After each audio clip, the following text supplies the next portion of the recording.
They built a neighborhood on bones and never expected the ground to fight back. That's what my grandfather used to whisper on stormy nights. I thought he was just being cryptic, until the day I uncovered the document that changed everything.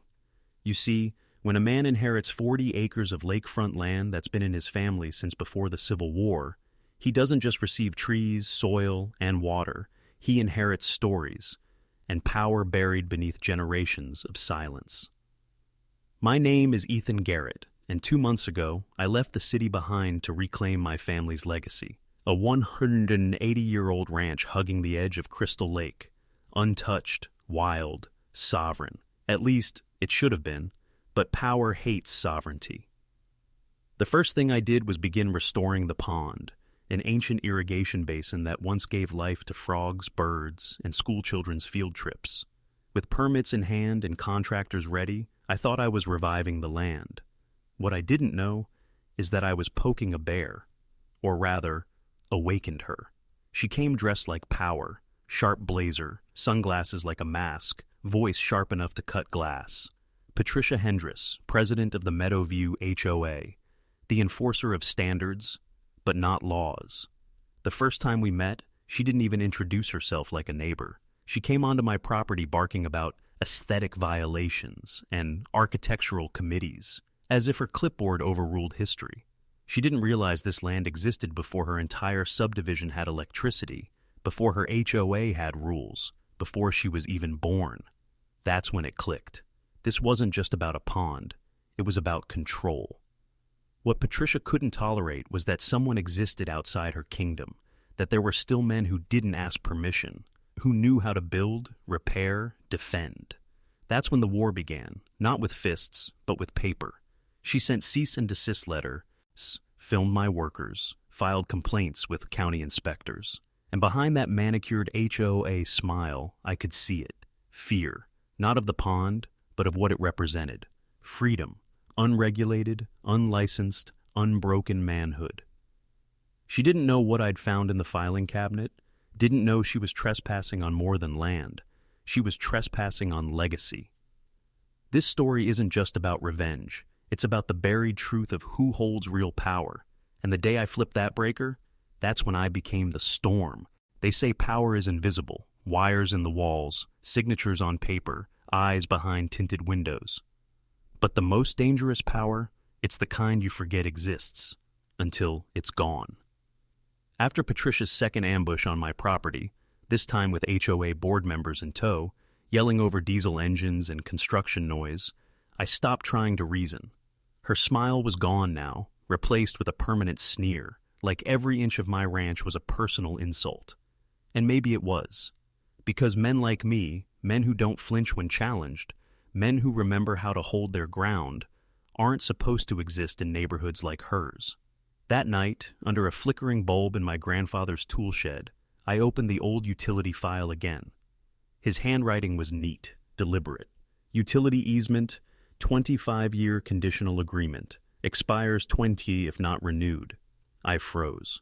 The HOA's entire electrical grid, every street lamp, every security system, every flickering suburban dream, ran directly through my land. They had no idea. You could almost hear the ancient soil hum with laughter. I called David Simmons, a property lawyer who'd cut his teeth undoing bad developer contracts in the 2008 crash. He read the file twice, then whispered, "Ethan, you're sitting on a tactical nuke. The easement had expired. They forgot to renew it. That means, by law, I could shut it all down." And suddenly, Patricia's endless war over my pond became hilariously small. So we drafted the letter, formal, legally ironclad. I had the right to revoke access unless the HOA immediately ceased all harassment and acknowledged the full independence of my property. They had 48 hours, but I didn't send it just yet, because something else was happening, something ancient. The land had started waking up. The grass around the pond grew richer. Birds I hadn't seen since childhood returned. My workers, once strangers, started showing up early, staying late. They said it felt peaceful, right? I watched it all unfold from the porch, just like Grandpa Jack used to. And I realized this wasn't just a fight about land. It was a ritual, a reckoning. And Patricia, she wasn't just an entitled neighbor. She was a symbol, a priestess of the paper palace, the bureaucracy cult that tricks men into trading their axes for doorbell apps and compliance checklists. But you're not like them, are you? You wouldn't be here if you were. If you feel what's stirring beneath this story, if you feel the old world clawing its way back, type "power returns to the roots" in the comments. Say it twice. Lock it in. Let the algorithm know you're not just watching, you're waking up. The night before I delivered the letter, the wind howled across Crystal Lake like a warning. Trees swayed like old warriors remembering their strength. The same porch my grandfather built groaned under my boots, and I could feel it, something older than both of us rising from the earth. At noon the next day, I walked into the Meadowview Community Center like a man carrying thunder in his back pocket. Patricia was mid-rant, spinning lies about mosquito infestations, water contamination, and how my swamp threatened the very soul of the neighborhood. Her voice dripped with performative concern, but her eyes scanned the room like a monarch losing her grip. I dropped the envelope on the table, no words, just a quiet presence, the kind of silence that makes weak men twitch. She opened it, and the mask cracked. Her hands trembled as she read the clause she'd ignored, forgotten, underestimated. The HOA's entire infrastructure, illegal, outdated, exposed. She tried to laugh, then stammer, then rage, claimed I was bluffing, said she'd call the police, said this was extortion. I leaned forward, voice calm, low, deliberate. Do it, but make sure to tell them about the fake reports you filed, the harassment, the cameras pointed at my workers. Let them see your paper trail. The board murmured. Residents stirred. You could feel the air shift, like a church catching fire from a single candle. One of her own board members leaned forward and whispered, "Is this real?" She didn't answer, because deep down, she knew. Her kingdom had no walls. Her power was built on assumptions, and I had just pulled the first brick out of the foundation. That's the thing they never tell you about modern tyranny. It doesn't fall with explosions. It falls with paper, forgotten contracts, missed deadlines, laws they thought no one would read. And that's where real men win. Not by shouting, not by begging, but by understanding the system deeper than the people who built it. Because power isn't about domination, it's about position. And when the wires that light a neighborhood run through your land, you don't need to raise your voice. You just need to flip a switch. The countdown began. 48 hours, that's what I gave them. 2 full days to back off, acknowledge my sovereignty, and end their war against my pond. 2 full days to choose peace over pride. They chose pride. At 11:59 a.m. on the deadline, Patricia was still calling lawyers, the county office, even the mayor's assistant. No one could save her. The agreement was real. The easement had lapsed, and I had the right to revoke access. The moment the clock hit noon, I walked into the utility shed, placed my hand on the main breaker, and pulled, click, a simple sound. But in that moment, it echoed like a thunderclap across the neighborhood. Air conditioners stopped humming, security systems blinked out, refrigerators died mid-cycle, the artificial hum of HOA suburbia went silent. And for the first time in decades, they heard the land breathe. My phone erupted, missed calls, angry voicemails, threats wrapped in desperation. I ignored them all and returned to the pond. Within minutes, the storm began. Patricia marched down the access road with the entire HOA board trailing behind her, plus a crowd of stunned residents, faces twisted in panic. Some shouted about spoiled groceries. Others screamed about elderly parents needing medical equipment.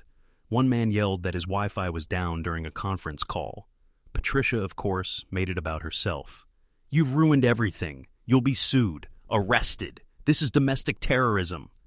I didn't raise my voice. I didn't flinch. "You had your chance," I said. 48 hours. You ignored it." She kept screaming, kept grasping for control that no longer existed. The power company eventually arrived, but they couldn't do a thing. Legally, they had no right to touch my land without my consent. That's when the real shift began. The mob that had come for my blood slowly turned on her. Accusations flew like arrows. Hi, didn't the board renew the easement? Why didn't you tell us the infrastructure was this fragile? Why were you harassing him over a pond while our grid was sitting on borrowed time? She had no answers, only excuses. And that's when I saw it, the fall of a false queen. They came to punish me, but now they saw the truth. I wasn't the threat. I was the reckoning. By dusk, Meadowview was unrecognizable. Flashlights flickered through windows. Garage doors stayed locked. Generators hummed like distant cries for help. And in the center of it all, Patricia, unraveling. She called another emergency HOA meeting that night. They had to light the community center with gas lanterns and borrowed extension cords. I didn't attend. I didn't need to. Truth doesn't need an audience to echo. But the men who had stood silent during her rise now stood to speak. One after another, neighbors she once ruled with intimidation and passive-aggressive bylaws stood up and laid her out bare. They told stories, not just about me, but about years of bullying, fines for leaving garbage cans out an hour too long, threats over paint shades, shaming families who dared hang wind chimes. One man said his wife cried for days after Patricia publicly called their front garden low-income landscaping. And then they asked the real question, how did we let her become the face of our community? The vote was swift, unanimous. Patricia Hendress removed as HOA president, effective immediately. That same night, I received a knock on the door. It was Robert Chen, the newly elected president, a soft-spoken engineer, practical, humble, the kind of man who listens before he speaks. He handed me the signed apology letter, the formal legal withdrawal of all claims, and a new easement agreement with full market value compensation, proper oversight, and zero HOA interference. He didn't beg. He didn't grandstand. He just said, "Your grandfather's legacy deserves respect. We were wrong." I walked with him to the utility shed. At 10:47 p.m., I flipped the breaker back on. The lights across Meadowview returned one by one, porch lights, bedroom lamps, security cameras, but something else had shifted in the dark. The spell was broken. Over the next month, I finished the pond, and it bloomed. Frogs sang at dusk. Ducks landed in the reeds. Local children returned for nature walks. The pond, once seen as a threat, had become the heart of the neighborhood, balance, as nature intended. And Patricia? She vanished like smoke from a fire that never should have started. Her real estate license suspended, her house sold at a loss, her name erased from HOA bylaws. Last I heard, she tried to join the board of her new neighborhood, and was rejected. You see, when control is all you have, truth is fatal, and in the quiet waters of that restored pond, truth returned to the land she tried to bury. In the weeks that followed, the air itself felt different. Not just on my ranch, but in the neighborhood. Fathers started sitting on their porches again. Neighbors who once avoided eye contact now waved as they passed. The kids didn't just play in yards. They came to the pond, laughed, asked questions about frogs and cattails, the same way I used to with Grandpa Jack. It wasn't just a property restoration. It was cultural exorcism. Because here's the part no one tells you. HOA, Karen wasn't just a woman. She was a system. A manifestation of everything that's gone wrong with modern manhood. She used paperwork to strip you of pride, regulations to shrink your voice, and when that wasn't enough, she came for your land, your legacy. But here's the truth. No HOA, no petty tyrant, no clipboard bureaucrat wants you to hear. You were never meant to be small. You were meant to steward soil, not ask permission to dig. You were meant to protect what's yours, not shrink to appease the weak. You were meant to live beyond the reach of hollow rules and ornamental power. That day I cut their electricity. It wasn't revenge. It was resurrection of a forgotten identity, a way of life older than codes and subdivisions, a reminder that when a man knows the land beneath his feet, when he holds both the deed and the discipline, there is no one who can take that from him. The HOA tried to erase a pond. Instead, they unearthed a flood. And now, Meadowview thrives, but not because of bylaws or architectural committees. It thrives because truth was restored, because men remembered, because nature returned. And in that return, power shifted, not just legally, but spiritually. They wrote me off as a rogue, a threat, an outsider. But in the end, the pond they fought became their salvation. And Patricia, well, every system built on control eventually eats its own. She tried to dominate. Water. But water remembers. It erodes, it floods, and eventually, it drowns what refuses to bend. So if you hear one thing today, let it be this. You do not have to play by rules written to keep you weak. You are the easement. You are the breaker switch. And when the time comes, flip it. Let the silence fall.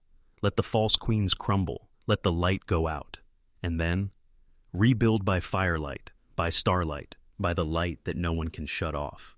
Because power returns to the roots. Say it again, brother. Power returns to the roots. Let them see you. Let them know you've awakened.